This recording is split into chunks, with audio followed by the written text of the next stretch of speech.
Sebuah video pria terapung di Samudera Hindia viral di media sosial. Dalam video itu, tampak sebuah kapal yang terisi beberapa penumpang mendekati benda mengapung di tengah lautan.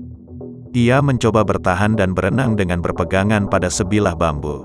Berbekal batang bambu yang tak diketahui asal-usulnya, pria itu bertahan di tengah ganasnya samudera.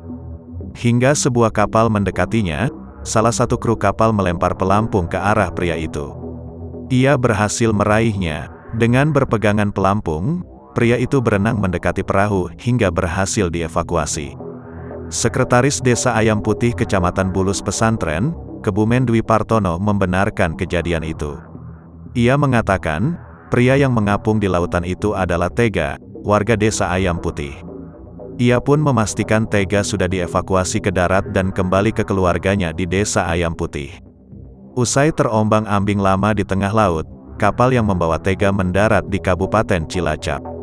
Keluarganya kemudian menjemput pria itu untuk kembali ke Desa Ayam Putih Kebumen.